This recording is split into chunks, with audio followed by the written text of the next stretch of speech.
ইরাকের বসরা নগরীতে এক অসহায় মা তার ছোট্ট ছেলেকে নিয়ে বাস করতেন। ওই মহিলার স্বামী ছিল না, কিন্তু স্বামীহারা সেই মহিলা ছিল আল্লাহওয়ালা, নেককার ও পর্দাশীল। তিনি সবসময় আল্লাহর ইবাদত করতেন, আর বাকি সময় মহিলাটি লোকের বাড়িতে কাজ করে খুব কষ্ট করে তার ছেলেকে মানুষ করতেন। তার সমস্ত ভালোবাসা ও স্বপ্ন ছিল একমাত্র ছেলেকে নিয়ে। একদিন তার বাড়িতে কয়েকজন প্রতিবেশী এলো এবং তাকে বলল, বোন, তোমার এমন অল্প বয়স, স্বামী ছাড়া কিভাবে তোমার সংসার চলবে? অবশ্যই মহিলাদের একজন স্বামীর প্রয়োজন, তাই তুমি আবারও বিয়ে করে নাও, তাহলে তোমার আর তোমার ছেলের ভবিষ্যৎ ভালো হবে। তখন ওই মহিলাটি দীর্ঘশ্বাস ফেলে বলল, আমি যদি বিয়ে করে নেই তাহলে আমার এই ছেলের কি হবে? কে তাকে দেখবে? কে তাকে মানুষ করবে? এই ছেলেই আমার জীবন, আমার মরণ। ওকে আমি মা বাবা দুজনের ভালোবাসা দিয়েই বড় করব। আমি আর বিয়ে করতে পারবো না। দয়া করে আমাকে ক্ষমা করে দিন। তখন ওই প্রতিবেশী মহিলাগুলো তাকে আর কিছু বলতো না, সেখান থেকে চলে যেত। অতঃপর গভীর রাতে মহিলাটি আল্লাহ তাআলার কাছে দোয়া করে বলল, হে আল্লাহ, তুমি আমাকে সঠিক পথ দেখাও, আমাকে সঠিক পথে চলার তৌফিক দাও, আমি যেন হালাল পথে চলতে পারি, আমার এই ছেলেকে আমি মানুষ করতে পারি। হে মাবুদ, একমাত্র আপনি আমাদের সাহারা। হে আল্লাহ, তুমি আমার জন্য রহমত বর্ষণ করো। অতঃপর সেভাবেই দিন যেতে লাগলো। ছেলেটি ধীরে ধীরে বড় হতে লাগলো। মা ওই ছেলের জন্য কত কষ্ট করে, পরের বাড়িতে কাজ করে, ওই ছেলেকে মানুষ করতে লাগলো। দেখতে দেখতে ছেলেটি যুবক বয়সে পরিণত হলো। মা নিজের শরীরের ক্লান্তি, দারিদ্রতা, কষ্ট সব ভুলে ছেলেকে বড় করে তুললেন। কিন্তু ছেলেটি সৎ পথে না থেকে খারাপ বন্ধুদের সাথে মিশে অসৎ পথ অবলম্বন করলো। সে প্রতিদিন মদ্যপান করতে শুরু করলো। একদিন গভীর রাতে মাতাল হয়ে বাড়ি ফিরল। মা দরজা খুলে দেখলেন ছেলেটির বেহাল অবস্থা, চোখ লাল, মুখে নেশার গন্ধ। মা কেঁদে বললেন, বাবা, আমার এখন বয়স হয়েছে, আমি আর আগের মতো কাজ করতে পারি না। তুমি যদি তোমার জীবন পরিবর্তন না করো তাহলে একদিন তোমার পরিণতি খুবই করুণ হবে। বাবা, দয়া করে মদ ছেড়ে দাও, আল্লাহর পথে ফিরে এসো, আল্লাহর ইবাদত করো। কিন্তু ছেলেটি উপহাস করে বলল, মা, দুনিয়ায় উপভোগ করার জন্যই তো এসেছি, তুমি তোমার ইবাদত করো আর আমি আমার জীবন উপভোগ করি। এই কথা বলে সে হাসতে হাসতে নিজের ঘরে চলে গেল। তারপর মা নামাজ কায়েম করে আল্লাহর কাছে দুহাত তুলে দোয়া করল, হে আল্লাহ, না জানি আমি কি পাপ করেছি, একটি মাত্র সন্তান আমাকে দিয়েছ, তাকে আমি ইসলামের পথে মানুষ করতে পারলাম না, কোরআন শেখাতে পারলাম না, ইসলামের জ্ঞান দিতে পারলাম না। আমি মা হয়ে তোমার কাছে ফরিয়াদ করলাম, কিন্তু কিছুই হলো না। আল্লাহ গো, আমার এই মাতাল সন্তানকে তুমি ঈমান দাও। আমি তো বৃদ্ধা হয়ে গেছি, কোনো একদিন আমি হয়তো মারা যাব। হে আল্লাহ, আমার এই ছেলের যদি মৃত্যু হয় তাহলে তার যেন ঈমানের সাথে মৃত্যু হয়। সেই সময়ে হাসান বসরি রহমতুল্লাহ আলাইহি ছিলেন প্রখ্যাত আলেম, আল্লাহওয়ালা বুজুর্গ ব্যক্তি।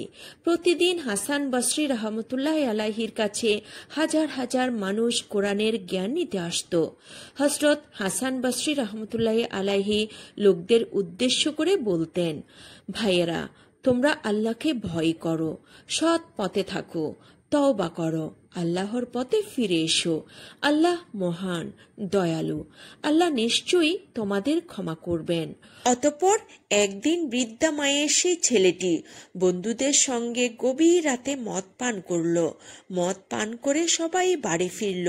ফেরার পথে সে মসজিদের সামনে দিয়ে যাচ্ছিল। সেখানে এক আলেম কোরআনের একটি আয়াত তেলাওয়াত করছিলেন, সূরা আনআম, যার বাংলা অর্থ, যারা আল্লাহর নির্দিষ্ট সীমা লঙ্ঘন করে তাদের জন্য কঠিন শাস্তি রয়েছে। এই আয়াত শুনে ছেলেটি সামান্য থমকে গেল, কিন্তু ছেলেটি উপহাস করে বলল, আল্লাহ কি সত্যি আমাদের শাস্তি দেবেন? এই কথা বলে সে অট্ট হাসিতে ফেটে পড়ল। কিন্তু তখনই সে হঠাৎ মাটিতে লুটিয়ে পড়ল। তার শ্বাস বন্ধ হয়ে আসছিল, সে কিছুই বলতে পারছিল না। এটা দেখে তার বন্ধুরা তাকে দ্রুত তার মায়ের কাছে নিয়ে গেল। বৃদ্ধা মা তাকে দেখে কান্না শুরু করে দিল। অসুস্থ দেখে মা চিৎকার করে বললেন, হে আল্লাহ, আমার সন্তানকে সঠিক পথে আনতে চেয়েছিলাম, কিন্তু সে তো এখন মৃত্যুর মুখে। তখন অসুস্থ অবস্থায় ছেলেটি কাঁপতে কাঁপতে বলতে লাগলো, মাগো, আমি আমার ভুল বুঝতে পেরেছি, আমি কি এখন ক্ষমা পাবো? মা, শুনেছি হযরত হাসান বসরি রহমতুল্লাহ আলাইহি এই যুগের সবচেয়ে বড় আলেম। তুমি একটু তার কাছে যাও মা, তাকে আমাদের বাড়িতে একটু ডেকে আনো, আমি তওবা করতে চাই। মা এই কথা শুনে কাঁদতে কাঁদতে হযরত হাসান বসরি রহমতুল্লাহ আলাইহির কাছে যাবার জন্য রওনা হলেন। দীর্ঘ পথ অতিক্রম করার পর হযরত হাসান বসরি রহমতুল্লাহ আলাইহির কাছে হাজির হলেন এবং সালাম দিয়ে বললেন, হুজুর, আমি খুবই বিপদের মধ্যে আছি। আমার এক মাতাল ছেলে তওবা করতে চাই, সে এখন মৃত্যুর শয্যায়। হুজুর, আপনি যদি আমার সাথে একটু আমাদের বাড়িতে যেতেন তাহলে আমি খুবই খুশি হতাম। এই অসহায় বৃদ্ধার কথা দয়া করে ফেলে দেবেন না। কিন্তু হযরত হাসান বসরি রহমতুল্লাহ আলাইহি অত্যন্ত নম্রভাবে বৃদ্ধাকে বললেন, মাগো, আমাকে ক্ষমা করবেন। আপনার এই নাফরমান মাতাল ছেলেকে তওবা পড়ানো তো দূরের কথা, কালেমা পড়ানো তো দূরের কথা, তার জানাজার দাফন কাফন আমি করাতে পারবো না। দয়া করে আমাকে ক্ষমা করবেন। অতঃপর বৃদ্ধা মা কাঁদতে কাঁদতে বাড়ির পথে রওনা হলেন। এদিকে হযরত হাসান বসরি রহমতুল্লাহ আলাইহি নামাজ শেষ করে তার নিজ গৃহে শায়িত ছিলেন। গভীর রাতে গায়েব হতে এক অদৃশ্য আওয়াজ এলো, হে হাসান বসরি, যে মা তোমার কাছে এসেছিল তাকে তুমি ফিরিয়ে দিলে। আল্লাহ তো কখনো মায়ের দোয়া ফেরত দেয় না। তখনই হযরত হাসান বসরি রহমতুল্লাহ আলাইহির ঘুম ভেঙে গেল। মনে মনে পরিকল্পনা করল, সকাল হলেই বৃদ্ধা মায়ের বাড়িতে যাবেন। অতঃপর এদিকে বৃদ্ধা মা তার বাড়িতে প্রবেশ করলেন। বৃদ্ধা মা তার ছেলের পাশে বসে পড়লেন, তার মাথায় হাত বুলিয়ে দিলেন। তখন ছেলে জিজ্ঞেস করল, মা, হাসান বসরি রহমতুল্লাহ আলাইহি কি এসেছেন? তখন বৃদ্ধা মা বললেন, হযরত হাসান বসরি রহমতুল্লাহ আলাইহি বলেছেন যে তোর মতো মাতাল ছেলেকে কালেমা পড়াতে পারবেন না। তখন ছেলেটি অঝরে কাঁদতে কাঁদতে বলতে লাগলো, ও মা গো, আমার মতো পাপীকে সবাই ঘৃণা করে। আমি যদি মারা যাই তাহলে আমার লাশ কোনো কবরস্থানে কবর দেবে না, কেননা আমার লাশ যদি কবরস্থানে দাফন করে দাও তাহলে কবরস্থানে যত আল্লাহওয়ালা বুজুর্গ নেককার মানুষ আছে তাদের কষ্ট হবে। মাগো, আমি মারা গেলে আমার গলায় দড়ি দিয়ে টানতে টানতে জঙ্গলে নিয়ে যাবে অথবা পানিতে ফেলে দেবে। আমার মতো পাপীকে কবরস্থানে দাফন করবে না। মাগো, তবুও আমি তওবা করতে চাই। এই কথা বলার পর ছেলেটি দুনিয়া থেকে বিদায় নিল। তখন বৃদ্ধা মা কিছুই বলতে পারছিল না, স্তব্ধ হয়ে গেল। কাঁদতে কাঁদতে সন্তানের জন্য তিনি আবারও আল্লাহর দরবারে দোয়া করে বললেন, হে আল্লাহ, একটি মাত্র সন্তানকে আমি ইসলামের পথে আনতে পারলাম না, তাকে কোরআনের জ্ঞান দিতে পারলাম না, আমাকে ক্ষমা করে দিও। হে আল্লাহ, তুমি দয়ালু, তুমি রহমানুর রহিম। আল্লাহ গো, আমি মা হয়ে সন্তানের জন্য দোয়া করছি। আল্লাহ গো, আমার দোয়া তুমি ফেরত দিও না, তাকে ক্ষমা করে দাও, আমার দোয়া কবুল করে নাও। অতঃপর সকালবেলা মা সন্তানের মৃত লাশের পাশে বসে আছে। কি করবে সে কিছুই বুঝতে পারছে না। হঠাৎ করে দেখল হযরত হাসান বসরি রহমতুল্লাহ আলাইহি তার বাড়িতে হাজির হলো। তখন বৃদ্ধা মা তাকে জিজ্ঞেস করল, হুজুর, আপনি হঠাৎ করে এখানে আসলেন কেন? তখন হাসান বসরি রহমতুল্লাহ আলাইহি বললেন, মাগো, তুমি চলে আসার পর আমি নামাজ শেষ করে ঘুমাচ্ছিলাম। হঠাৎ করে গায়েব হতে আওয়াজ আসলো, হে হাসান বসরি, যে মা তার সন্তানের জন্য চোখের পানি ঝরায়, সে মায়ের দোয়া কখনো বিফলে যায় না। আল্লাহ মায়ের দোয়া কখনো ফেরত দেয় না। অতএব ওই সন্তানের তওবা কবুল হয়ে গেছে এবং ওই মায়ের দোয়াও কবুল হয়ে গেছে। হে হাসান বসরি, তুমি যাও, ওই সন্তানকে তুমি গোসল দিয়ে জানাজা পড়াবে, দাফন করাবে। মাগো, আল্লাহ তোমার দোয়া কবুল করেছে, তোমার সন্তানের তওবা কবুল করেছে। অতঃপর এভাবেই হাসান বসরি রহমতুল্লাহ আলাইহি বৃদ্ধা মায়ের সন্তানকে গোসল করিয়ে দাফন কাফন সম্পন্ন করলেন। তারপর হাসান বসরি রহমতুল্লাহ আলাইহি ফিরে আসলেন। এদিকে হাসান বসরির এক প্রতিবেশী ছিল, তার নাম সামাউন। সে অগ্নি পূজা করত। সে সময় সামাউন নামের ওই ব্যক্তি কঠিন রোগে আক্রান্ত হয়ে মরণাপন্ন অবস্থায় পৌঁছালো। একদিন এক ব্যক্তি হযরত হাসান বসরির কাছে আসলেন এবং বললেন, হুজুর, সামাউন অগ্নি পূজারী কঠিন রোগে আক্রান্ত, তার জন্য আপনি দোয়া করুন, সেও আপনাকে একবার দেখতে চাই, আপনি কি একটু যেতে পারবেন? এই কথা শুনে হযরত হাসান বসরি রহমতুল্লাহ আলাইহি লোকটির কাছে ছুটে গেলেন। সেখানে গিয়ে হযরত হাসান বসরি দেখলেন আগুনের ধোঁয়ার মতো তার সর্বশরীর কালো হয়ে গেছে। তখন হযরত হাসান বসরি রহমতুল্লাহ আলাইহি বললেন, ভাই, সারা জীবন আগুন ও ধোঁয়ার মধ্যে জীবন কাটিয়ে দিয়েছ, এখন অন্তত এই অবস্থায় আল্লাহকে ভয় করো এবং ইসলাম গ্রহণ করো। নিশ্চয়ই আল্লাহ তাআলা তোমার উপর অফুরন্ত রহমত বর্ষণ করবেন। কিন্তু সামাউন অগ্নি পূজারী তখন অট্ট হাসি দিয়ে বলল, দুটি কারণে আমি ইসলাম পছন্দ করি না। প্রথমত, তোমরা রাত দিন 24 ঘন্টা সব সময় দুনিয়ার কাজেই ব্যস্ত থাকো, আর দ্বিতীয়ত, তোমরা মুখে বলো মৃত্যু অনিবার্য, অথচ আল্লাহ তাআলার অসন্তুষ্টির কাজ করে থাকো।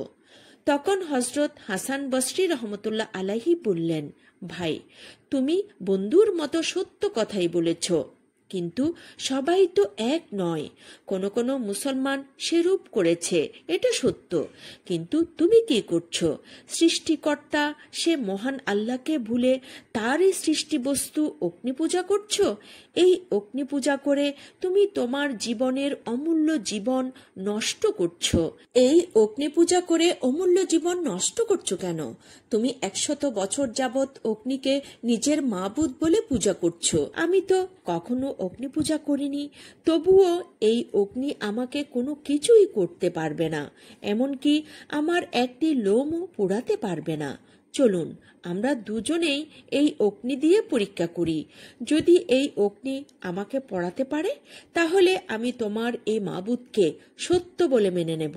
আর যদি এই আগুন আমাকে পড়াতে না পারে, তাহলে আমার সেই মহান আল্লাহকে তুমি সত্য বলে মেনে নেবে। এই কথাটি সামাউন অগ্নি পূজারীর খুবই ভালো লেগে গেল। অতঃপর এটা পরীক্ষা করার জন্য তারা দুজনেই এক খোলা স্থানে চলে গেলেন। সেখানে বিশাল এক আগুনের কুণ্ডলী বানানো হলো। তখন হযরত হাসান বসরি রহমতুল্লাহ আলাইহি নিজের হাত কিছুক্ষণ পর্যন্ত আগুনে ধরে রাখলেন। অসীম দয়ালু করুণাময় আল্লাহ তাআলার ইচ্ছায় তার হাতের একটি লোমও পুড়ল না। তার চোখে মুখে যন্ত্রণার সামান্য চিহ্ন মাত্র প্রকাশ পেল না। এই দৃশ্য দেখে সামাউন অগ্নি পূজারী বিস্ময়ে হতবাক হয়ে গেল। তার অনুতাপ জাগল এবং সে অনুতপ্ত হৃদয়ে হযরত হাসান বসরি রহমতুল্লাহ আলাইহির কাছে অসহায়ভাবে আবেদন করল এবং বলল, হুজুর, জীবনে 70 বছর আমি অগ্নি পূজা করে জীবন নষ্ট করে দিলাম, আর এখন কয়েকটি শ্বাস মাত্র বাকি। এই অবস্থায় যদি কোনো উপায় থাকে, তাহলে সময় বিলম্ব না করে আমাকে তা দয়া করে বলে দিন। তখন হাসান বসরি রহমতুল্লাহ আলাইহি বললেন, এখন তোমার মুক্তির একমাত্র উপায় হলো ইসলাম ধর্ম গ্রহণ করা। তখন সামাউন অগ্নি পূজারী বলল, আপনি কি আমাকে প্রমাণ হিসেবে একখানা পত্র লিখে দিতে পারবেন যে এই মুহূর্তে আমি যদি ইসলাম ধর্ম গ্রহণ করি তাহলে মৃত্যুর পর আল্লাহ তাআলা আমাকে ক্ষমা করে দিবেন এবং আযাব থেকে মুক্তি দেবেন, তবে আমি এখন তার উপর ঈমান আনব। তখন হাসান বসরি রহমতুল্লাহ আলাইহি এই একখানা পত্র লিখে তার হাতে দিলেন। অতঃপর পরের দিন কয়েকজন গণ্যমান্য জ্ঞানীগুণী লোকের স্বাক্ষর নিয়ে হযরত হাসান বসরি রহমতুল্লাহ আলাইহির হাতে পত্রখানা ফেরত দিলেন এবং কাঁদতে কাঁদতে সামাউন অগ্নি পূজারী বললেন, আমাকে এখনই ইসলাম ধর্ম গ্রহণ করিয়ে দিন। মৃত্যুর পর আপনি আমাকে গোসল দিবেন, নিজের হাতে আমাকে কবরে নামাবেন এবং আমার জানাজা পড়াবেন। এই পত্রখানা আমার হাতে রেখে দিবেন। কাল কিয়ামতের ময়দানে আমার মুক্তির নিদর্শন স্বরূপ এই পত্রখানা আমার হাতে থাকবে। এই কথা বলে সামাউন অগ্নি পূজারী কালেমা শাহাদাত উচ্চারণ করতে করতে এই পৃথিবীর মায়া ত্যাগ করে মৃত্যুবরণ করলেন।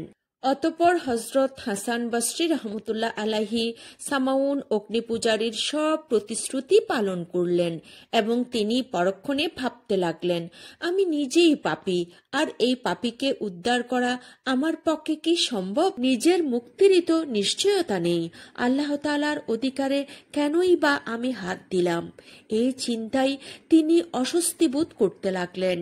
তারপর থেকে তিনি সবসময় এই চিন্তায় অস্থির থাকতেন এবং রাতের অধিকাংশ সময় ইবাদত করেই কাটিয়ে দিতেন। বেশ কিছুদিন পর একদিন হাসান বসরি রহমতুল্লাহ আলাইহি গভীর রাতে শায়িত ছিলেন।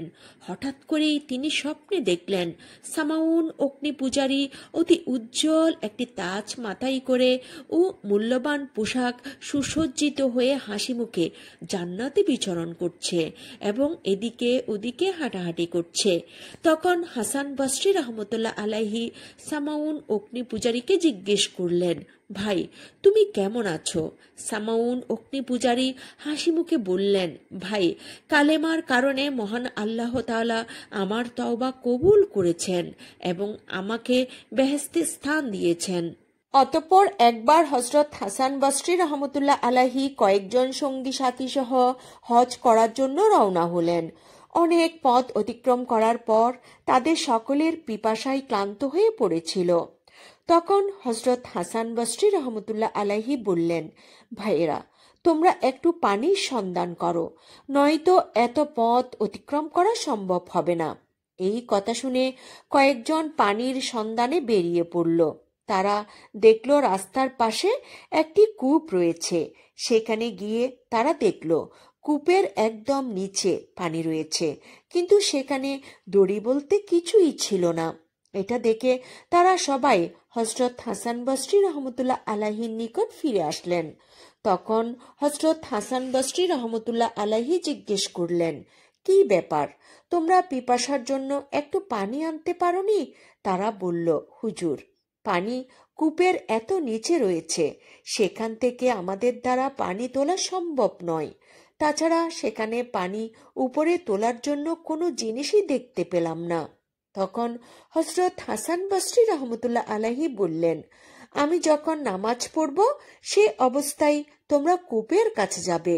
অতঃপর হযরত হাসান বসরি রহমতুল্লাহ আলাইহি যখন নামাজ অবস্থায় দাঁড়িয়েছিলেন তখন কয়েকজন সঙ্গী সাথী আবারও সেই কূপের কাছে গেলেন।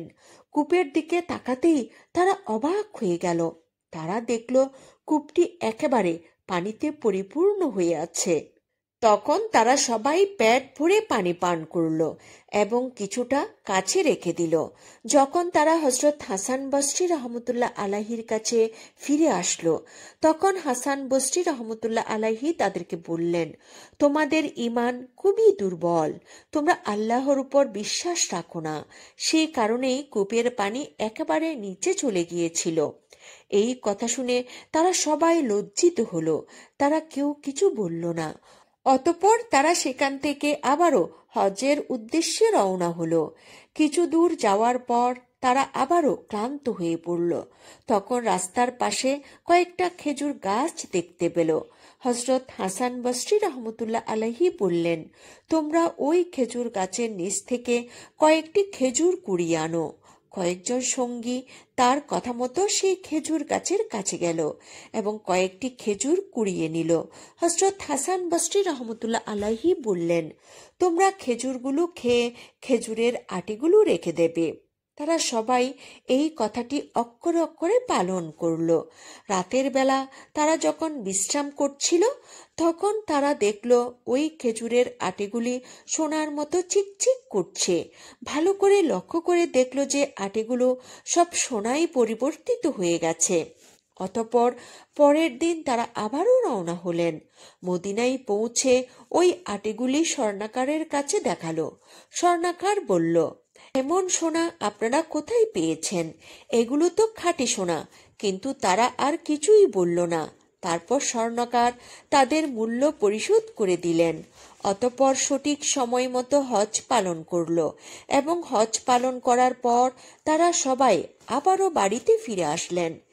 এক রাতে হযরত হাসান বসরি রহমতুল্লাহ আলাইহি নিজের ঘরে একাকী বসে হাউমাউ করে কাঁদছিলেন। গভীর রাত, চারদিকে নিস্তব্ধ। তার করুণ কান্নার শব্দ বাতাসে প্রতিধ্বনিত হচ্ছিল। ঠিক সেই মুহূর্তে এক ব্যক্তি তার বাড়ির পাশ দিয়ে যাচ্ছিলেন।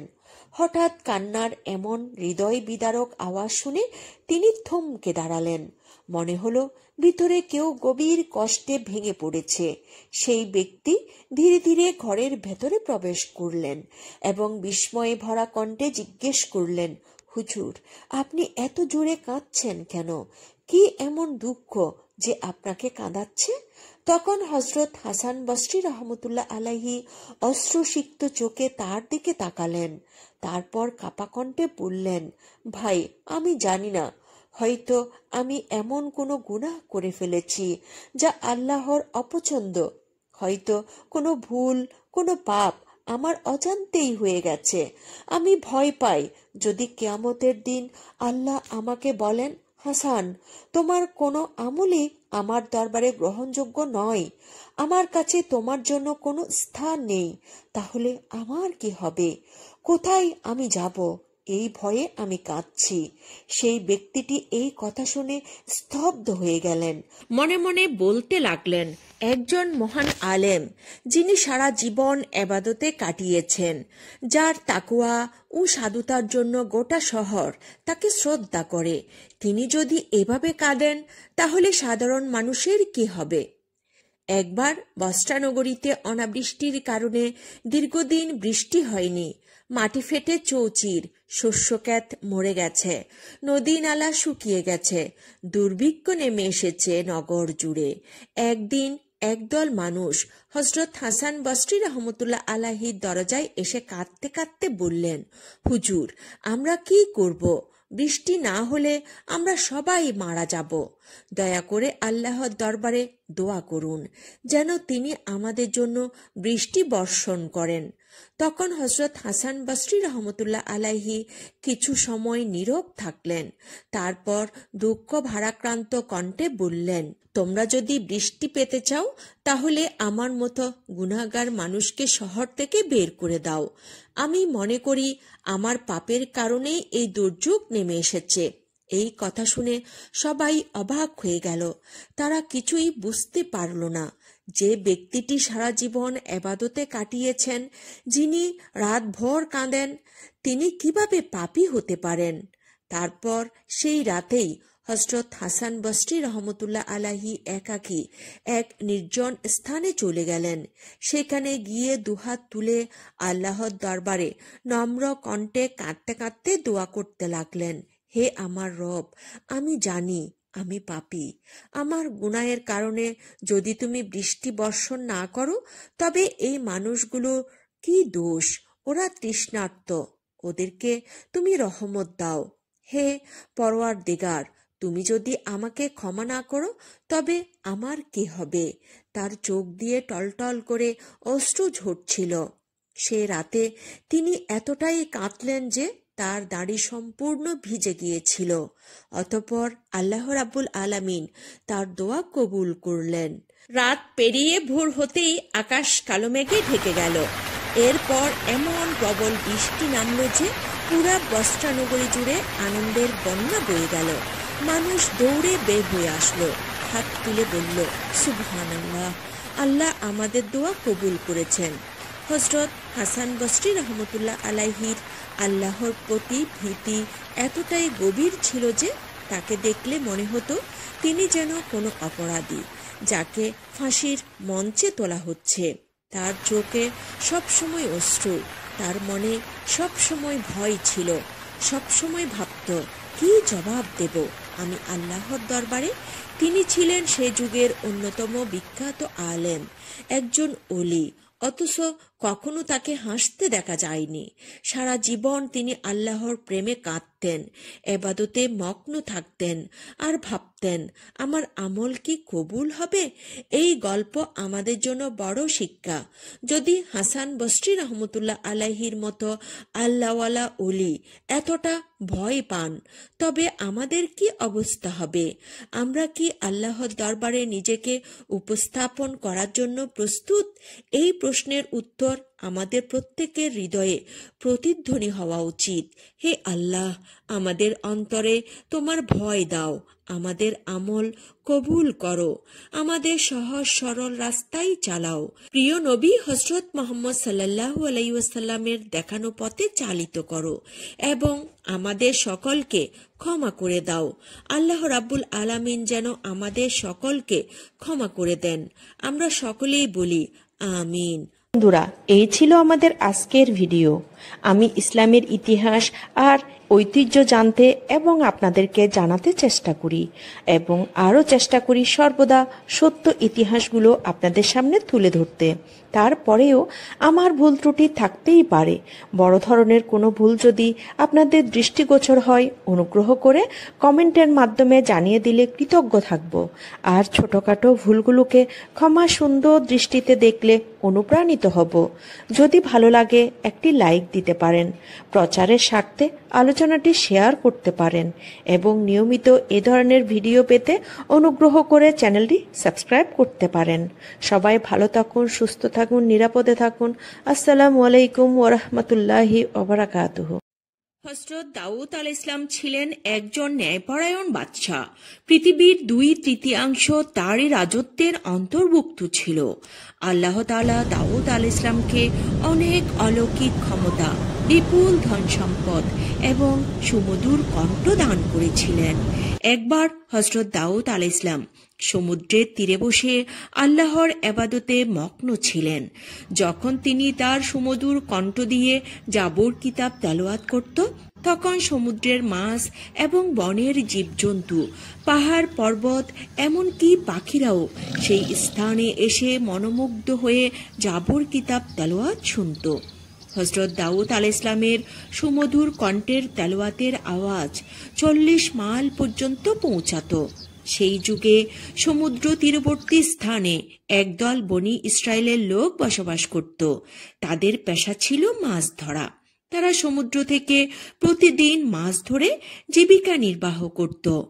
একদিন হযরত দাউদ আলাইহিস সালাম তার ইবাদতখানায় বসেছিলেন।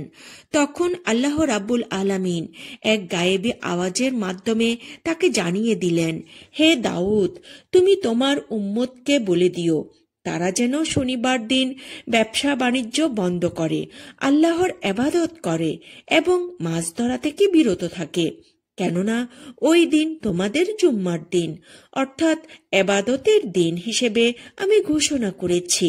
অতঃপর দাউদ আলাইহিস সালাম আল্লাহ রাব্বুল আলামিনের কাছ থেকে এই আদেশ পেয়ে বনি ইসরায়েলদের ডেকে বলল, হে বনি ইসরায়েলবাসী, তোমরা শনিবার দিন আল্লাহর ইবাদত করবে এবং সমস্ত ব্যবসা বাণিজ্য ও মাছ শিকার থেকে বিরত থাকবে।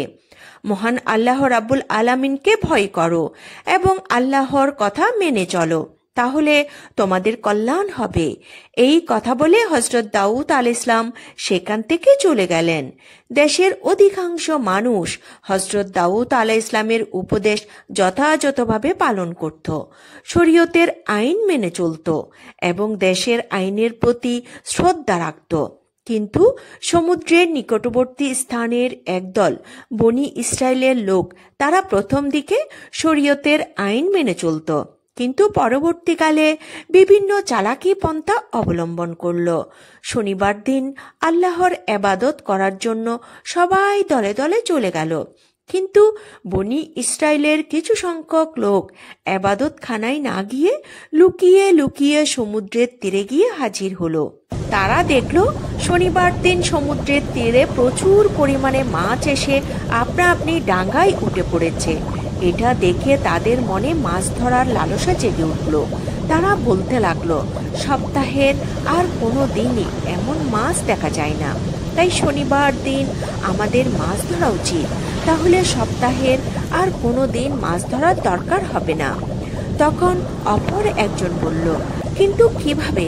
তারপর ওই ব্যক্তিটি বলল, সমুদ্রের এই তীরে আমরা বড় বড় কিছু কূপ তৈরি করে রাখবো এবং সেগুলোতে জাল পেতে রাখবো। পরের দিন এসে ওই মাছগুলো ধরে নিয়ে যাব। এই কথা বলার পর তারা বাড়ির দিকে রওনা করলো। অতঃপর এই পরিকল্পনা অনুসারে তারা কাজ শুরু করলো। আল্লাহর আইন অমান্য করে তারা এভাবেই মাছ ধরতে লাগলো। তারা দেখলো আল্লাহর পক্ষ থেকে কোনো বিপদ আসেনি, তাই তাদের সাহস আরো বেড়ে গেল।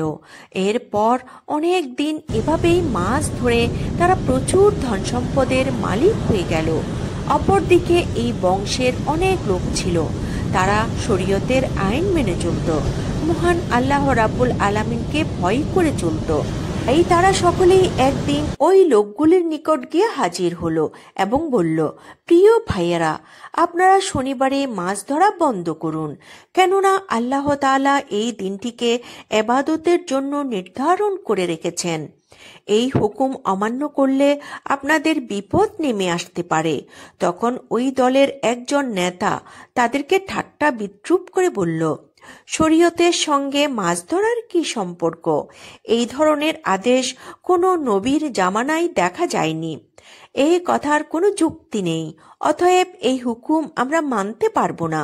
শনিবার দিন আমরা প্রকাশ্যে মাছ ধরব, তবে দাউদ আলাইহিস সালাম যদি এর কোনো কল্যাণকর দিক দেখাতে পারে তবে এটা মেনে নেব। অতএব তোমরা যাও, এই বিষয়ে জিজ্ঞেস করে এসো। অতঃপর কয়েকজন লোক হযরত দাউদ আলাইহিস সালামের নিকট গিয়ে হাজির হলো এবং দাউদ আলাইহিস সালামের সাথে তর্ক বিতর্ক করে বসল। তখন দাউদ আলাইহিস সালাম বলল, আল্লাহ তাআলা তোমাদের লোভ লালসা থেকে দূরে থাকার জন্য মাছ ধরা নিষেধ করেছেন। অতএব শনিবার দিন মাছ ধরা থেকে দূরে থাকা তোমাদের জন্য কল্যাণকর বলে আমি মনে করি। অতএব বনি ইসরায়েলের লোকেরা হযরত দাউদ আলাইহিস সালামের কথা শোনার পর তাদের নেতার কাছে এসে ওই সমস্ত কথা খুলে বলল। তখন তাদের নেতা বলল, দাউদ নবীর এই কথা মেনে চলা আমাদের পক্ষে সম্ভব না। অতএব আগামী দিন শনিবার তোমরা মাছ ধরার কাজ চালিয়ে যাবে। তোমরা ভয় পেও না, কিছুই হবে না। এর আগেও মাছ শিকার করে আমরা অনেক ধন সম্পদের মালিক হয়েছি। অতএব আমার কথা শুনে চললে তোমাদের সবারই ভবিষ্যতে লাভ হবে। এই কথা শোনা মাত্রই সেখানে থাকা সমস্ত বনি ইসরায়েল আনন্দে আত্মহারা হয়ে পড়ল। অতঃপর পরের দিন শনিবার মৎস্যজীবীদের মধ্য থেকে মাত্র কয়েকজন আল্লাহর ইবাদত করার জন্য দাউদ আলাইহিস সালামের নিকটে হাজির হলো এবং বেশিরভাগ মৎস্যজীবী দাউদ আলাইহিস সালামের কথা অমান্য করে ভোরবেলায় সমুদ্রে মাছ ধরতে চলে গেল। সারাদিন আনন্দ করে মাছ ধরল এবং সেগুলো বিক্রি করে অনেক টাকা উপার্জন করল। রাতের বেলা তারা সবাই নিজের বাড়ি চলে আসলো। পরের দিন ভোরবেলা যখন কয়েকজন লোক ইবাদত করার জন্য যাচ্ছিল, তখন তারা দেখল সমস্ত এলাকা একেবারে নিশ্চুপ। এটা দেখে একজন অপরজনকে জিজ্ঞেস করলো, আচ্ছা বলুন তো ভাই, আজকে এত নীরব কেন? কি হয়েছে? আজকে কি তারা মাছ ধরতে যাবে না?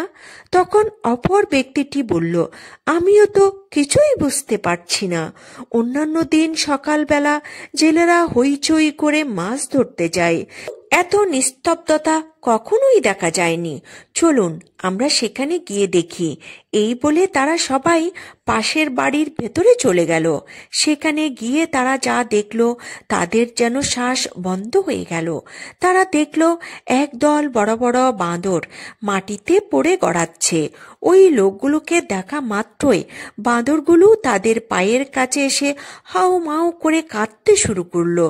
সেই মুহূর্তে কয়েকজন মেয়ে লোক এসে বলল, গতকাল বারণ করা সত্ত্বেও তারা লোভ সামলাতে পারেনি, মাছ ধরতে গিয়েছিল। আল্লাহ রাব্বুল আলামিন শনিবার দিন মাছ ধরা থেকে বিরত থাকতে বলেছিলেন, কিন্তু তারা শোনেনি। আল্লাহ এবং তার নবীর কথা অমান্য করার ফলে তারা সকলে বানরে রূপান্তরিত হয়েছে। এখন আপনারা যদি দাউদ আলাইহিসসালামের নিকটে এদের হয়ে ক্ষমা প্রার্থনা করেন তাহলে হয়তো তারা জীবন ফিরে পাবে।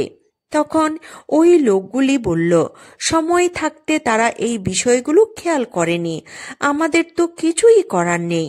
তবুও আমরা এই কথা হযরত দাউদ আলাইহিসসালামের নিকট গিয়ে বলবো। এই বলে তারা সেখান থেকে চলে আসলো। অতঃপর একদল লোক তাদের পক্ষ থেকে হযরত দাউদ আলাইহিসসালামের নিকট এসে হাজির হলো এবং ঘটনার বর্ণনা বলে বলল, তাদেরকে ক্ষমা করে দিন এবং মানুষের রূপে ফিরিয়ে দিন। তখন দাউদ আলাইহিসসালাম বলল, ক্ষমা করার মালিক আল্লাহ তাআলা, যদি তিনি ক্ষমা করেন তাহলে করতে পারেন।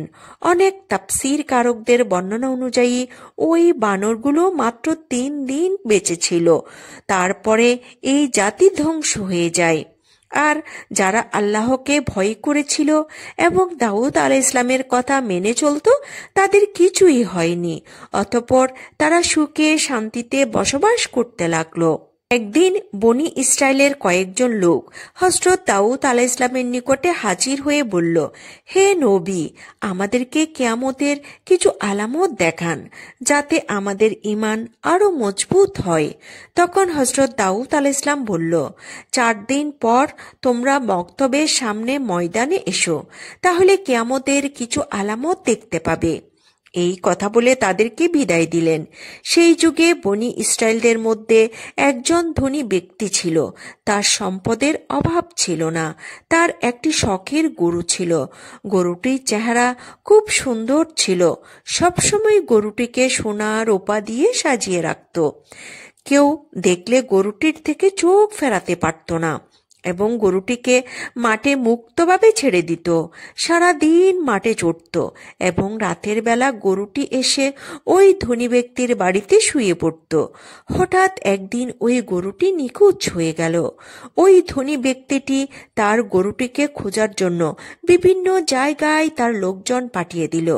বিভিন্ন জায়গায় অনেক খোঁজাখুঁজি করেও গরুটিকে যখন খুঁজে পেল না, তখন ওই লোকগুলি ফিরে এলো।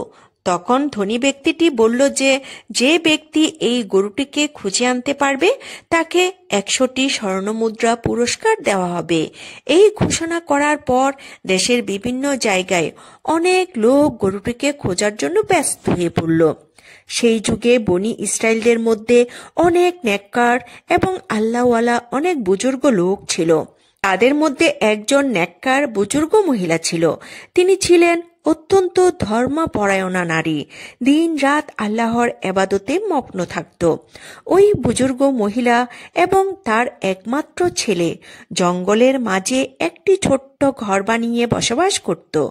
তাদের ঘরের পাশ দিয়ে একটি পানির নহর প্রবাহিত হতো। যখন তাদের ক্ষুধা পেত ওই নহরের কাছে গিয়ে পেট ভরে পানি পান করত, আর তাতেই তাদের ক্ষুধা নিবারণ হয়ে যেত। কিছুদিন পর ওই মহিলার ছেলে পানির নহরের পাশে গিয়ে দেখল সেখানে কয়েকটি আনার গাছ জন্মেছে। এটা দেখে খুব খুশি হয়ে বাড়িতে ফিরে আসলো। কয়েকদিন পর আবারও ওই স্থানে গিয়ে দেখল আনার গাছে ফল ধরেছে। তখন ছেলেটি ফলগুলো নিয়ে বাড়িতে চলে আসলো এবং মা ও ছেলে দুজনেই পেট ভরে ফলগুলো ভক্ষণ করলো। এভাবেই নহরের পানি আর গাছের ফলকে তাদের দিন চলে যেত। বুজুর্গ মহিলা ও তার ছেলে অনেক বছর ওই গাছের ফল আর নহরের পানি পান করে এবং আল্লাহ তাআলার ইবাদত করে অতিবাহিত করল। একদিন ওই মহিলার ছেলে তার মাকে বলল, মা, আমরা এত বছর একই খাবার খাচ্ছি, এখন আমার ইচ্ছে হয় আমরা বাজার থেকে অন্য খাবার কিনে খাই। তখন তার মা বলল, তুমি টাকা কোথায় পাবে? ছেলেটি বলল, আনার গাছ থেকে কিছু আনার নিয়ে বাজারে যাব এবং সেগুলো বিক্রি করে যে টাকা পাবো তা দিয়েই খাবার কিনে নিয়ে আসব।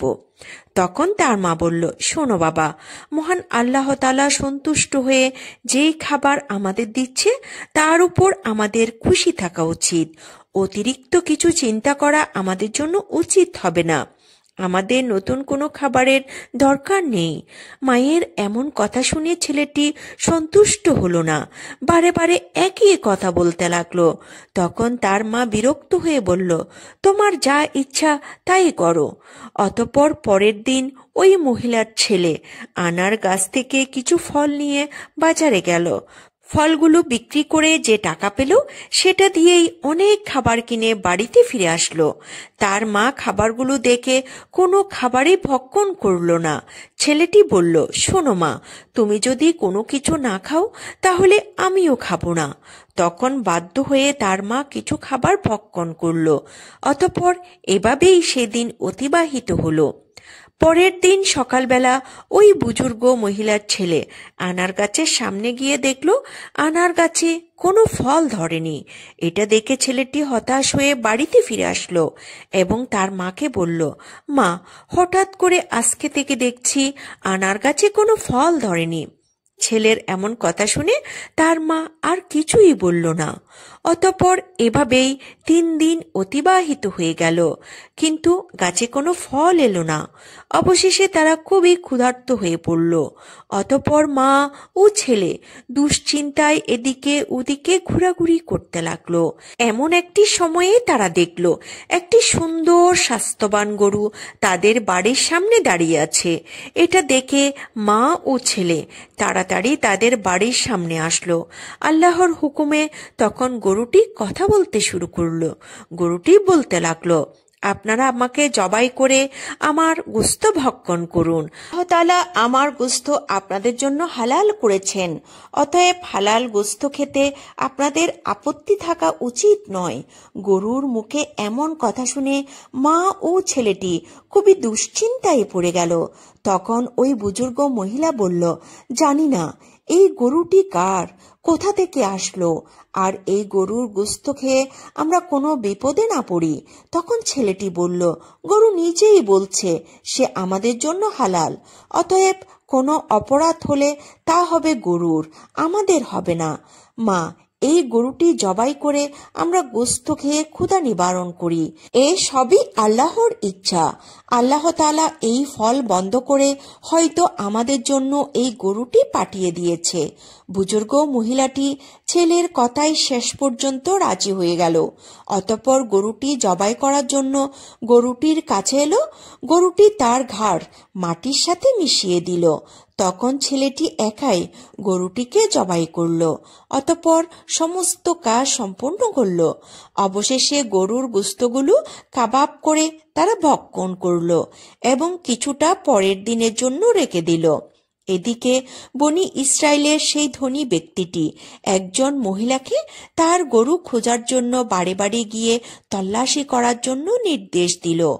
অতঃপর সেই মহিলাটি গরু খুঁজতে খুঁজতে জঙ্গলের মাঝে নির্জন এলাকায় ওই বুজুর্গ মহিলার বাড়ির সামনে এসে দেখল একটি গরুর চামড়া এবং জরাজীর্ণ হাড়টি সেখানে পড়ে রয়েছে। এটা দেখে সে অনেকটাই আশাবাদী হলো। অতঃপর মহিলাটি দেরি না করে তাদের বাড়ির ভিতরে গিয়ে দেখল বুজুর্গ এবং তার ছেলে গরুর মাংসের কাবাব খাচ্ছে।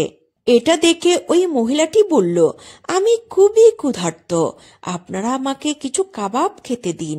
এটা শুনে বুজুর্গ মহিলা ওই মহিলাটিকে কিছু কাবাব খেতে দিল। তখন ওই মহিলাটি বলল, বাহ, খুব সুস্বাদু এই কাবাব খেতে, আমি কিছু বাড়ি নিয়ে যাব, বাড়ি গিয়ে মজা করে খাবো। এই বলে তিনি সেখান থেকে চলে আসলো। অতঃপর ওই মহিলাটি বাড়ি না গিয়ে সোজা ওই ধনী ব্যক্তির নিকটে উপস্থিত হলো এবং বলল, হুজুর, আপনি যে গরুটি খুঁজছেন আমি তার সন্ধান নিয়ে এসেছি, এখন আপনি আমার প্রাপ্য টাকা দিয়ে দিন। তখন ধনী ব্যক্তিটি তার প্রাপ্য টাকা দিয়ে বলল, কোথায় আমার সে শখের গরু? তখন মহিলাটি বলল, আপনার গরু জীবিত নেই, তবে যারা নিয়েছে তাদের সন্ধান দিতে পারি। ধনী ব্যক্তি বলল, বলো কারা সেই লোক? তখন মহিলাটি বলল, এই জঙ্গলের নির্জন এলাকায় একজন বৃদ্ধা এবং তার ছেলে একটি ছোট্ট ঘর বানিয়ে থাকে এবং সেখানে ইবাদতের নামে মিথ্যা মিথ্যা ভান করে চুরি ডাকাতি করে। আপনার গরুটিকে তারা জবে করে কাবাব করে খেয়ে ফেলেছে। গরুর চামড়া এবং হাড় এখনো বাহিরে পড়ে আছে, এই দেখুন তার প্রমাণ। আপনি এখনই আপনার লোক পাঠিয়ে তাদেরকে বন্দী করুন। অতঃপর ধনী ব্যক্তিটি দেরি না করে হযরত দাউদ আলাইহিসসালামের নিকটে হাজির হলো এবং সম্পূর্ণ ঘটনা খুলে বলল। তখন হযরত দাউদ আলাইহিসসালাম তার লোকদের হুকুম করল, তোমরা যাও, ওই বৃদ্ধা এবং তার ছেলেকে এখানে ধরে নিয়ে এসো। কিছুক্ষণ পর হযরত দাউদ আলাইহিসসালাম যখন ইবাদতখানায় ছিলেন তখন হঠাৎ জিবরিল আলাইহিসসালামের আগমন ঘটল এবং তিনি এসে বললেন, হে আল্লাহর খলিফা হযরত দাউদ আলাইহিসসালাম, নিকট বনি ইসরায়েলের ধনী ব্যক্তি যে অভিযোগ করেছে সেটা বিশাল এক রহস্য। এই ধনী ব্যক্তি একসময় ওই বৃদ্ধার স্বামীর চাকর ছিল। বৃদ্ধার স্বামী একসময় বিশাল বড় ব্যবসায়ী ছিলেন। একদিন ওই বৃদ্ধার স্বামী ওই ধনী ব্যক্তিটিকে নিয়ে ব্যবসার উদ্দেশ্যে সিরিয়া সফর করেন। অনেক পথ অতিক্রম করার পর তারা ক্লান্ত হয়ে পড়লেন, তাই একটি নির্জন জায়গায় বিশ্রাম নিচ্ছিলেন। তখন তার মাথায় খারাপ চিন্তা আসে এবং ওই বৃদ্ধার স্বামীকে ঘুমন্ত অবস্থায় হত্যা করে তার সমস্ত ছাগল সহ আরও মালামালগুলো নিয়ে মিশরে চলে যায়। সেখানে সমস্ত কিছু বিক্রি করে, শুধুমাত্র এই গরুটি ছাড়া, যার ফলে বিশাল অর্থের মালিক হয়ে যায়। দেশে ফিরে খুব অল্প সময়ে মিথ্যা প্রচার করে সমাজের একটি ধনী ব্যক্তিতে পরিণত হয়। এখন যে গরুটি বৃদ্ধা এবং তার ছেলে জবাই করে খেয়ে ফেলেছে সেটি ওই বৃদ্ধার স্বামীর গরু ছিল। আর এখন ওই ধনী ব্যক্তির যে বিপুল ধন সম্পদ আছে সেগুলো ওই বৃদ্ধার স্বামীর অর্জন করা হালাল সম্পদ।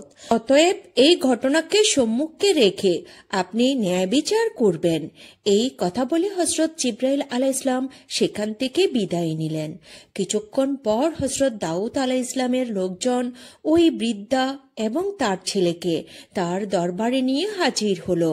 তখন হযরত দাউদ আলাইহিসসালাম বললেন, সবাইকে বলে দাও এই ঘটনার উপযুক্ত বিচার আগামী দিন ময়দানে করব এবং সবাইকে কিয়ামতের আলামত দেখাবো। এই কথা শুনে সবাই বিদায় নিল। পরের দিন সবাই একে একে ময়দানে জামায়াত হতে শুরু করলো। নির্ধারিত সময় মতো হযরত দাউদ আলাইহিসসালাম প্রথমে তার সুমধুর কণ্ঠে জাবর কিতাব তেলাওয়াত করলেন। সমস্ত মানুষ তার সুমধুর কণ্ঠে জাবর কিতাব তেলাওয়াত মনোমুগ্ধ হয়ে শুনল। অবশেষে হযরত দাউদ আলাইহিসসালাম ওই ধনী ব্যক্তি এবং বৃদ্ধা ও তার ছেলেকে সবার সম্মুখে হাজির করল। হযরত দাউদ আলাইহিসসালাম ধনী ব্যক্তিটিকে বললেন, বৃদ্ধা এই মা ক্ষুধার তাড়নায় আপনার গরু জবাই করে খেয়ে ফেলেছে। এদের অভাব দূরীকরণে আমার তৎপরতা থাকা উচিত ছিল, কিন্তু সঠিক সময়ে আমি এই কাজ করতে ব্যর্থ হয়েছি, যার ফলে এরা আপনার গরুটিকে জবাই করতে বাধ্য হয়েছে। অতএব আপনি এদেরকে ক্ষমা করে দিন। ধনী ব্যক্তি বলল, না, আমি ক্ষমা করব না। কাউকে না জানিয়ে আমার শখের গরু চুরি করে খেয়ে ফেলেছে, আপনি এর ন্যায় বিচার করুন। তখন দাউদ আলাইহিসসালাম বললেন, আচ্ছা ঠিক আছে, তাহলে গরুর ক্ষতিপূরণ সহ প্রাপ্য দাম আমি আপনাকে দিয়ে দিচ্ছি। এখন আপনি তাদেরকে ক্ষমা করে দিন। ধনী ব্যক্তিটি বলল, আমি ক্ষমা করতে আসিনি, সঠিক বিচারের জন্য আপনার কাছে এসেছি। ঠিক এমন সময় হযরত জিবরিল আলাইহিসসালাম এক গায়েবী আওয়াজ দিয়ে বললেন, হে দাউদ আলাইহিসসালাম, ওই ধনী ব্যক্তি বহুবার ন্যায় বিচারের কথা বলেছে, অতএব আপনি ন্যায় বিচার করে দিন। অতঃপর হযরত দাউদ আলাইহিসসালাম ওই বৃদ্ধা মা এবং তার ছেলেকে জিজ্ঞেস করলেন, আপনাদের এই বিষয়ে কিছু বলার আছে? তখন বৃদ্ধা বলল, হুজুর, আমার স্বামী একজন নেককার ব্যবসায়ী ছিলেন।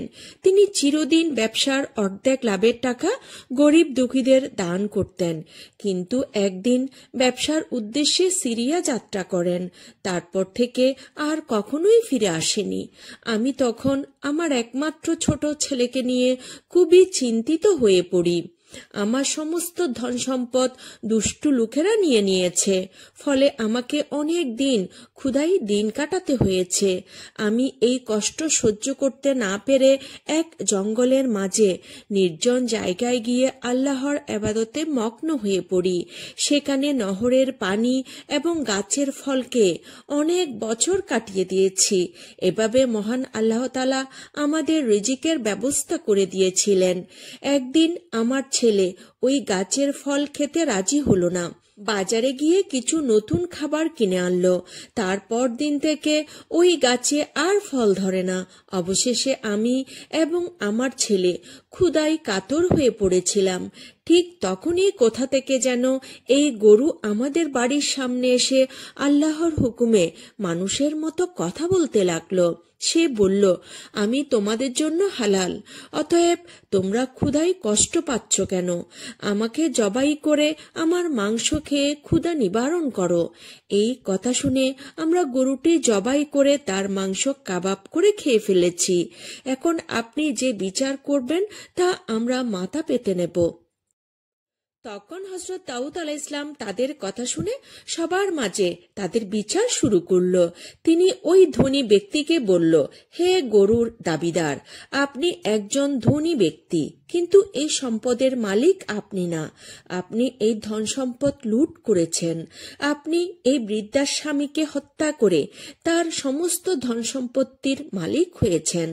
অতএব এই গরুর প্রকৃত মালিক আপনি নন, বরং এই বৃদ্ধা এবং তার ছেলে। এমন কথা শুনে ধনী ব্যক্তিটি বলল, হে আল্লাহর নবী হযরত দাউদ আলাইহিসসালাম, আমি এখানে ন্যায় বিচার পেতে এসেছি, কোনো মিথ্যা গল্প কাহিনী শুনতে নয়। সুতরাং এই বৃদ্ধা যা বলছে তা সম্পূর্ণ মিথ্যা কথা। হযরত দাউদ আলাইহিসসালাম বললেন, আপনি আসলেই মিথ্যুক। আপনার এই ঘটনা আমি জানতাম না, আমাকে হযরত জিবরিল আলাইহিসসালাম জানিয়েছিলেন। অতঃপর হযরত দাউদ আলাইহিসসালাম বললেন, এখানে যে অপরাধী তার হাত পা এবং সমস্ত অঙ্গ প্রত্যঙ্গ সঠিক সাক্ষী দাও। এই কথা বলার সাথে সাথে ওই ধনী ব্যক্তির জবান বন্ধ হয়ে গেল। সঙ্গে সঙ্গে ধনী ব্যক্তির হাত সাক্ষ্য দিতে লাগলো, হুজুর, আপনার কথাই সত্যি। আমি ছুরি দিয়ে আমার মালিকের গলা কেটে হত্যা করেছি। অতঃপর সমস্ত ধন সম্পদ বিক্রি করে তা থেকে প্রচুর টাকার মালিক হয়েছি। এভাবেই সমস্ত অঙ্গ প্রত্যঙ্গ একে একে সাক্ষী দিতে লাগলো। তখন হযরত দাউদ আলাইহিসসালাম বললেন, এই ধনী ব্যক্তির ধন সম্পদ এবং সবকিছুই এই বৃদ্ধা এবং তার ছেলেকে দিয়ে দাও এবং ওই ধনী ব্যক্তিকে কতল করে ফেলো। সাথে সাথে এই ঘোষণা কার্যকর করা হলো। অতঃপর বৃদ্ধা এবং তার ছেলে ময়দানে সেজদায় অবনত হয়ে পড়ল। তখন সমগ্র বনি ইসরায়েলের মানুষ এটা দেখে হতবাক হয়ে গেল। তারপর দাউদ আলাইহিসসালাম বললেন, আজকের দিনের এই ঘটনা তোমাদের জন্য কিয়ামতের নিদর্শন। পৃথিবীতে যে যাই করুক না কেন, কিয়ামতের দিন তোমাদের প্রত্যেকের অঙ্গ প্রত্যঙ্গ হবে আসল সাক্ষী। অতএব কিয়ামতের কঠিনতম দিনে উদ্ধারের জন্য শরীয়ত পালনে অঙ্গীকারাবদ্ধ হও এবং এটাই হবে তোমাদের জন্য উত্তম। এই ঘটনা থেকে আমরা এই শিক্ষা নিতে পারি, মহান আল্লাহ রাব্বুল আলামিন পবিত্র কোরআনে যেসব কাজগুলো বর্জন করতে বলেছেন সেগুলো বর্জন করব এবং সঠিকভাবে চলব। আল্লাহ তাআলা যেন আমাদেরকে প্রিয় নবীর দেখানো পথে এবং পবিত্র কোরআনের নির্দেশ অনুসারে চলার তৌফিক দান করে। আমিন। বন্ধুরা, এই ছিল আমাদের আজকের ভিডিও।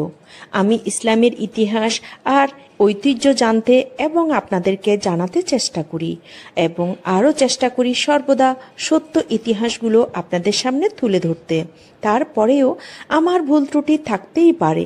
বড় ধরনের কোনো ভুল যদি আপনাদের দৃষ্টিগোচর হয়, অনুগ্রহ করে কমেন্টের মাধ্যমে জানিয়ে দিলে কৃতজ্ঞ থাকব। আর ছোটখাটো ভুলগুলোকে ক্ষমা সুন্দর দৃষ্টিতে দেখলে অনুপ্রাণিত হব। যদি ভালো লাগে একটি লাইক দিতে পারেন, প্রচারের স্বার্থে আলোচনাটি শেয়ার করতে পারেন এবং নিয়মিত এ ধরনের ভিডিও পেতে অনুগ্রহ করে চ্যানেলটি সাবস্ক্রাইব করতে পারেন। সবাই ভালো থাকুন, সুস্থ থাকুন, নিরাপদে থাকুন। আসসালামু আলাইকুম ওয়া রাহমাতুল্লাহি ওয়া বারাকাতুহু। নীরব নিস্তব্ধ রজনী, রাতের নিশ্ছিদ্র আঁধার, শুয়ে রয়েছেন জাতির পিতা হজরত ইব্রাহিম আলাইহিসসালাম। এমনই সময়ে তিনি স্বপ্নে দেখলেন কে যেন তাকে বলছেন, ইব্রাহিম তুমি কোরবানি করো। ইব্রাহিম আলাইহিসসালাম স্বপ্ন থেকে জেগে উঠলেন। পরদিন সকালে তিনি 100 উট আল্লাহর রাস্তায় কোরবানি করে দিলেন। পরের দিন আবার তিনি শুয়ে রয়েছেন, আবার ভেসে আসলো সেই দৈব বাণী, কে যেন তাকে বলছেন, ইব্রাহিম তুমি আল্লাহর রাস্তায় কোরবানি করো। পরদিন সকালে আবারও হজরত ইব্রাহিম আলাইহিসসালাম আল্লাহর রাস্তায় 100 উট কোরবানি করে দিলেন। কিন্তু হায়, আল্লাহ রাব্বুল আলামিনের দরবারে তার এই কোরবানি কবুল হয়নি। তাই পরদিন তিনি আবার যখন বিছানায় শায়িত হয়েছেন, তখন আবার ভেসে আসলো সেই দৈব বাণী, কে যেন তাকে বলছেন, হে ইব্রাহিম তুমি আল্লাহর রাস্তায় তোমার সব চাইতে প্রিয় বস্তুটিকে কোরবানি করো। পরদিন সকালে হজরত ইব্রাহিম আলাইহিসসালাম ভাবতে লাগলেন, আমি পরপর 2 দিন 200 উট আল্লাহর রাস্তায় কোরবানি করলাম, কিন্তু আল্লাহ কি আমার এই কোরবানি কবুল করলেন না? তাহলে কি চাচ্ছেন আল্লাহ রাব্বুল আলামিন? অনেক ভাবার পর ইব্রাহিম আলাইহিসসালাম দেখলেন আল্লাহ রাব্বুল আলামিন আমাকে স্বপ্নে বলেছেন, ইব্রাহিম তুমি তোমার জীবনের সবচাইতে প্রিয় বস্তুটিকে আমার রাস্তায় কোরবানি করো। এই পৃথিবীতে আমার সবচাইতে প্রিয় বস্তু হলো আমার সন্তান ইসমাইল।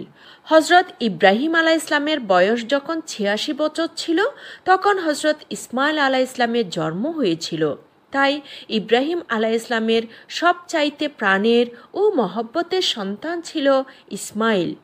কেননা এত বার্ধক্য বয়সে তিনি একটি সন্তান লাভ করেছিলেন। সন্তানটি ছিল তার বংশধারা জারি রাখার একমাত্র মাধ্যম।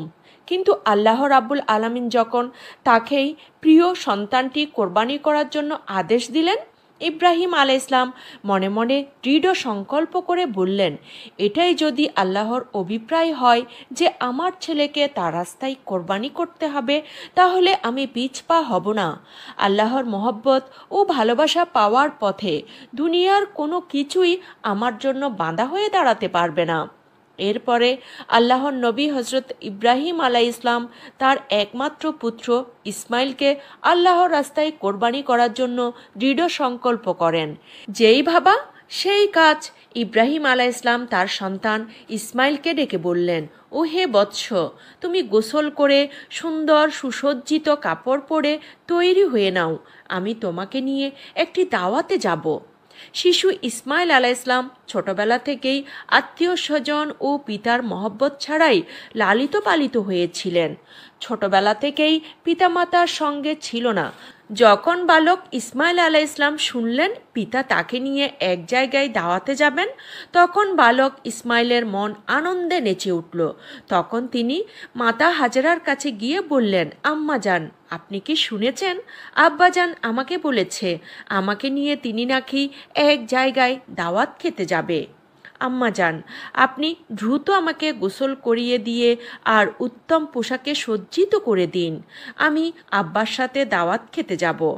আমার যে আর তর সইছে না। তখন বিবি হাজরা আলাইহিস সালাম বললেন, সত্যিই কি তিনি তোমাকে দাওয়াতে নিয়ে যাবেন? হজরত ইসমাইল আলাইহিস সালাম বললেন, আপনি তাকেই জিজ্ঞাসা করে দেখুন না। এরপরে বিবি হাজরা আলাইহিস সালাম ইব্রাহিম আলাইহিস সালামের সামনে গিয়ে জিজ্ঞেস করলেন, ও আমার প্রাণের স্বামী, আমি শুনলাম আপনি নাকি ইসমাইলকে নিয়ে দাওয়াতে যাবেন। ইব্রাহিম আলাইহিস সালাম বললেন, হাজরা, তুমি ঠিকই শুনেছ, ইসমাইলকে গোসল করিয়ে সুন্দর পোশাকে সজ্জিত করে দাও, আমি তাকে নিয়ে এক দাওয়াতে যাব। এরপর বিবি হাজরা আলাইহিস সালাম ইসমাইলকে উত্তম রূপে গোসল করিয়ে সুন্দর পোশাকে সুসজ্জিত করে দিলেন। অতঃপর তাকে স্বামীর হাতে তুলে দেওয়ার পূর্বে বললেন, ও আমার প্রাণের স্বামী, ইসমাইলকে আমি ছোট থেকে এ পর্যন্ত লালন পালন করেছি, কিন্তু এর মধ্যে আমি তাকে একটি বারের জন্য আমার দৃষ্টির আড়াল করিনি। ও আমার প্রিয় স্বামী, আপনি সবসময় তাকে দেখে রাখবেন, কখনোই আপনি তাকে আপনার চোখের আড়াল করবেন না, যতক্ষণ পর্যন্ত না আপনি আর ইসমাইল আমার কাছে ফিরে আসছেন, ততক্ষণ পর্যন্ত আমি উদ্বিগ্ন থাকব এবং আপনাদের পথপানে চেয়ে থাকব। হজরত ইব্রাহিম আলাইহিস সালাম বিবি হাজরার এই কথা শুনে কোনো কিছুর উত্তর করলেন না। তার হৃদয়ের মধ্যে তুফান বয়ে যাচ্ছিল। তিনি মুখ ফুটে কোনো কথা বিবি হাজরাকে বলতে পারছিলেন না। তার অশ্রু যেন দুচোখ বেয়ে বেরিয়ে আসতে চাচ্ছিল, কিন্তু তিনি তার চোখের অশ্রুগুলিকে আল্লাহ রাব্বুল আলামিনের মহব্বতে ধরে রেখেছিলেন। এরপরে হজরত ইব্রাহিম আলাইহিস সালাম ছেলে ইসমাইলকে নিয়ে চলতে লাগলেন মিনার পাহাড়ের দিকে। অভিশপ্ত ইবলিশ যখন দেখল জাতির পিতা হজরত ইব্রাহিম আলাইহিস সালাম আল্লাহ রাব্বুল আলামিনের আদেশ পালন রক্ষার্থে তার একমাত্র পুত্র সন্তানকে জবাই করার জন্য দৃঢ় সংকল্প করে ফেলেছেন, তখন তার আর সহ্য হলো না। সে বলতে লাগলো, হায় রে মানব জাতি, এই মানব জাতির জন্য আমি বেহেশত থেকে বহিষ্কৃত হয়েছি এবং আমি চির জাহান্নামী হয়েছি। আর সেই মানব জাতির একজন সন্তান ইব্রাহিম আল্লাহ তাআলার আদেশ পালন করে তার প্রিয়ভাজন হবে, এটা আমি কিছুতেই মেনে নিতে পারি না। এটা আমি কিভাবে সহ্য করব? কোনোভাবে এটা হতে দেওয়া যাবে না। যে করেই হোক ইব্রাহিমকে এই কাজ থেকে ফিরিয়ে আনতেই হবে। তাই ইবলিশ তার চক্রান্ত ও ষড়যন্ত্র বাস্তবায়নের জন্য সর্বপ্রথম বিবি হাজরা আলাইহিস সালামের কাছে গেলেন এবং এর কাছে ভালো মানুষ বেশে উপস্থিত হলেন। বিবি হাজরা আলাইহিস সালামের কাছে গিয়ে বলল, তুমি কি জানো তোমার স্বামী ইব্রাহিম তোমার ছেলে ইসমাইলকে কোথায় নিয়ে যাচ্ছেন? বিবি হাজরা আলাইহিস সালাম বললেন, কেন? তিনি তাকে একটি দাওয়াতে নিয়ে যাচ্ছেন। ইবলিশ বলল, আমি এতদিন ঠিকই শুনেছি নারী জাতি অত্যন্ত সহজ সরল ও ভোলাবালা, তাদেরকে যে কোনো মিথ্যা বলে প্রতারণামূলক কথা বলে ধোঁকা দেওয়া যায়। তোমার স্বামী তোমাকে ধোঁকা দিয়েছে। বিবি হাজরা আলাইহিস সালাম শয়তানের মুখে এই কথা শুনে বললেন, তুমি কি সব কথা বলছো? আমার স্বামী আল্লাহর নবী, তিনি কিভাবে আমাকে ধোঁকা দিতে পারেন? আমি তোমার কথা বিশ্বাস করি না। আর সত্যি করে বলো তো, তুমি কে? কি উদ্দেশ্যে আমার স্বামীর বিরুদ্ধে তুমি আমাকে প্ররোচিত করছো? তুমি এখনই আমার কাছ থেকে দূর হয়ে যাও। ইবলিশ তখন বলল, হাজরা, এখন তো তুমি অত্যন্ত তেজের সাথে কথা বলছো, কিন্তু কালকে যখন দেখতে পাবে সত্যি ইব্রাহিম তোমার সন্তান ইসমাইলকে জবাই করে দিয়েছে, তখন দেখা যাবে তোমার এত তেজ কোথায় থাকে। বিবি হাজরা এবার বিরক্ত হয়ে বললেন, আচ্ছা তুমি কি বলতে চাচ্ছ একটু খুলে বলো তো। শয়তান বলল, আমি সে কথা বলার জন্যই তোমার কাছে এসেছি। বিবি হাজরা আলাইহিস সালাম বললেন, তুমি কি আমাকে বুঝিয়ে বলতে পারো একজন পিতা কেন তার একমাত্র নিরপরাধ সন্তানকে জবাই করবে? শয়তান বলল, হাজরা, ইব্রাহিম এমনি এমনি ইসমাইলকে জবাই করবে না। আল্লাহ রাব্বুল আলামিন তাকে নির্দেশ দিয়েছেন তিনি যেন ইসমাইলকে তার রাস্তায় কোরবানি করেন। সে কারণেই ইব্রাহিম তোমার পুত্র ইসমাইলকে কোরবানি করতে মিনার পাহাড়ে নিয়ে যাচ্ছে। এখনো সময় আছে, তুমি তাড়াতাড়ি করে ইসমাইলকে তার হাত থেকে রক্ষা করো, নইলে দেখবে ইব্রাহিম তোমার পুত্র ইসমাইলকে আল্লাহর আদেশ পালন করতে গিয়ে জবাই করে দিয়েছে। বিবি হাজরা এবার শয়তানের কথা শুনে বললেন, আল্লাহ রাব্বুল আলামিন দুনিয়ার এতগুলো মানুষের মধ্য থেকে যদি আমার পুত্র ইসমাইলকে তার রাস্তায় জবে করার জন্য কবুল করে থাকেন, তাহলে এর চাইতে বড় সৌভাগ্যের বিষয় তো আমার জন্য আর কিছুই হতে পারে না। শুধু একজন ইসমাইল নয়, আল্লাহ রাব্বুল আলামিন যদি আমায় হাজার হাজার সন্তান দিতেন, আর সে হাজার হাজার সন্তানকে যদি আল্লাহ রাব্বুল আলামিন তার রাস্তায় কুরবানি করার জন্য আদেশ দিতেন, আমি খুশি মনে তাদের সকলকেই আল্লাহর রাস্তায় উৎসর্গ করে দিতাম। আমার বুঝতে আর বাকি নেই তুমি কে। তুমি আমাকে ধোঁকা ও কুমন্ত্রণা দিতে এখানে এসেছো। আমি তোমার কাছ থেকে আল্লাহর আশ্রয় প্রার্থনা করছি। আউযু বিল্লাহি মিনাশ শাইতানির রাজিম। তুমি আমার চোখের সামনে থেকে দূর হয়ে যাও। বিবি হাজরা আলাইহিস সালামের এই তেজদীপ্ত বক্তব্য শুনে ইবলিস টিকতে পারল না। অতঃপর সে সেখান থেকে পাকলা কুকুরের মতো লেজ গুটিয়ে পালিয়ে গেল। ইবলিস যখন দেখল বিবি হাজরাকে ধোঁকা দিয়ে কোনো কাজ হলো না, তখন সে চিন্তা করল ইসমাইলের কাছে যাবে তাকে ধোঁকা দিতে। হজরত ইসমাইল আলাইহিসসালাম তখন ইব্রাহিম আলাইহিসসালামের পিছনে পিছনে চলছিলেন এবং তিনি কিছুটা হজরত ইব্রাহিম আলাইহিসসালামের পিছনেই ছিলেন।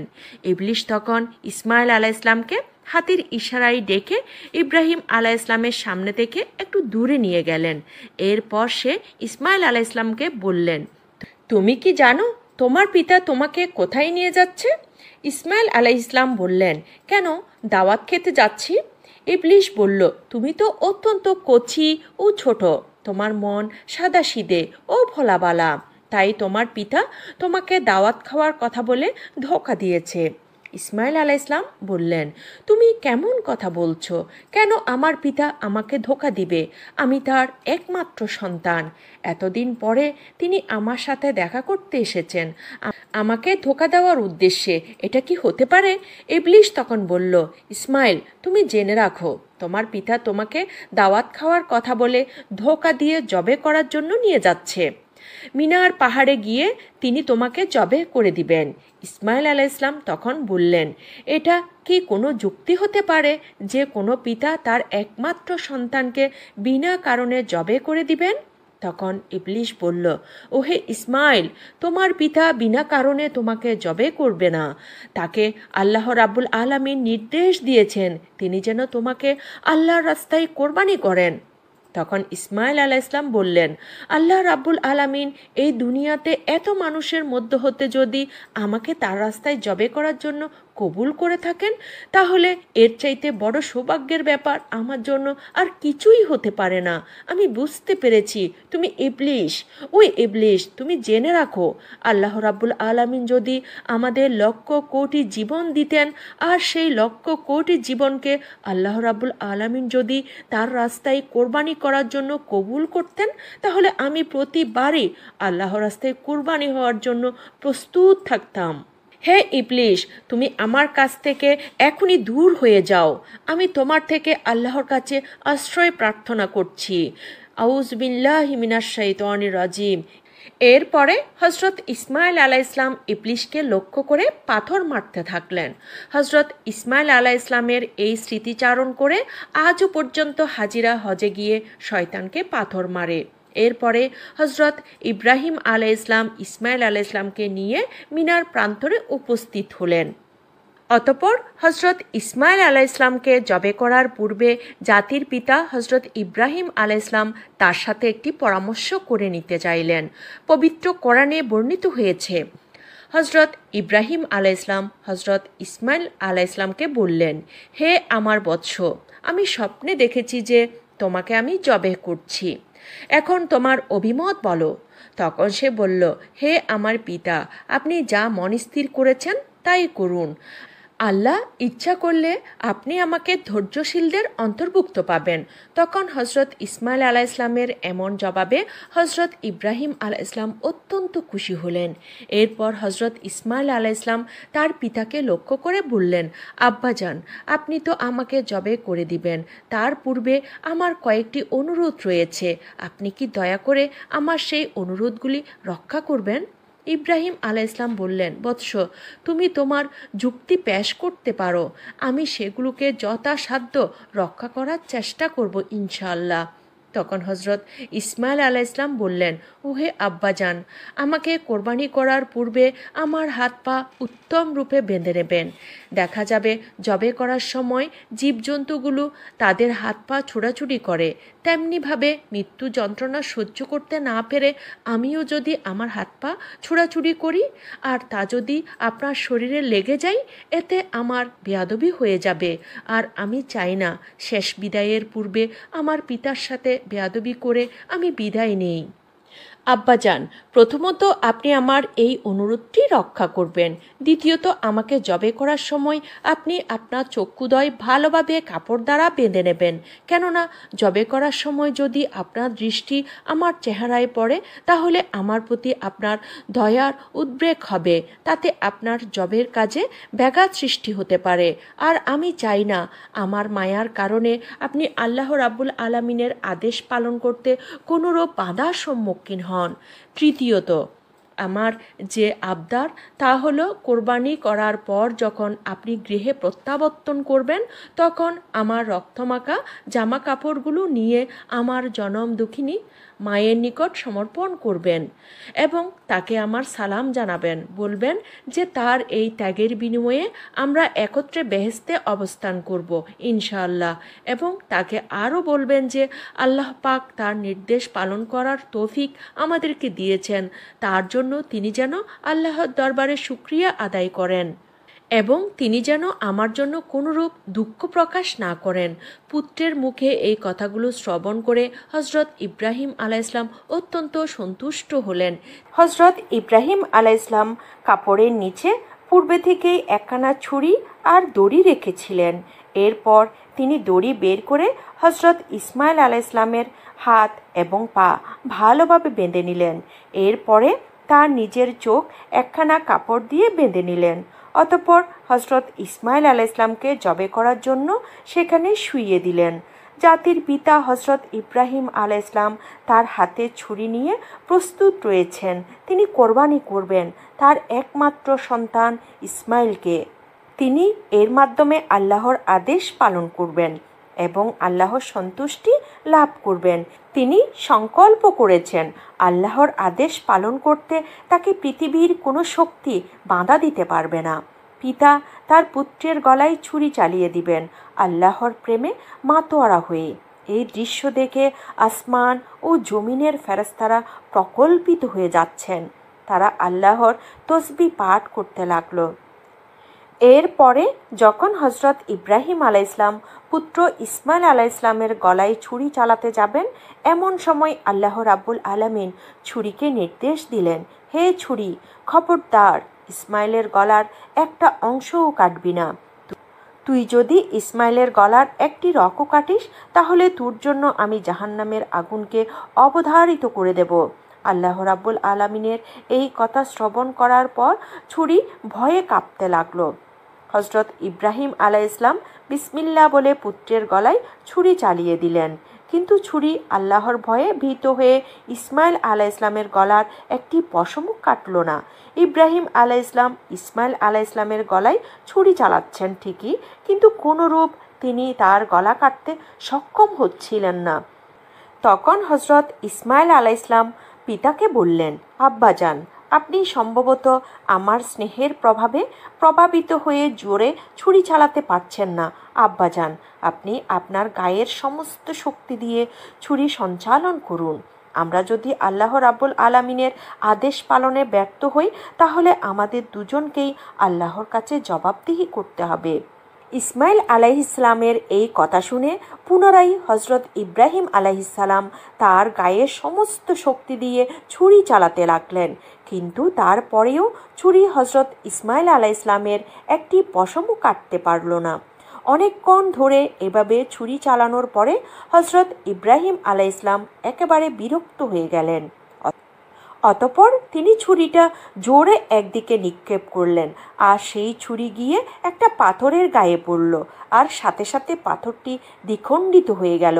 ইব্রাহিম আলাইহিসসালাম চক্ষু খুলে দেখলেন ছুরির আঘাতে পাথর দ্বিখণ্ডিত হয়ে গেছে। অতঃপর তিনি আবার ছুরিটাকে হাতে নিলেন। এরপর আল্লাহর নামে পুনরায় হজরত ইসমাইল আলাইহিসসালামের গলায় ছুরি চালাতে যাবেন। এমন সময় আল্লাহ রাব্বুল আলামিন হজরত জিব্রাইল আলাইহিসসালামকে হুকুম দিলেন, হে জিব্রাইল, তুমি অনতিবিলম্বে একটি দুম্বা নিয়ে যাও আর ইসমাইলকে সরিয়ে তার জায়গায় বেহেশতের দুম্বাটি রেখে দাও। হজরত জিব্রাইল আলাইহিসসালাম চোখের পলকে বেহেশত থেকে একটা দুম্বা নিয়ে চলে আসলেন।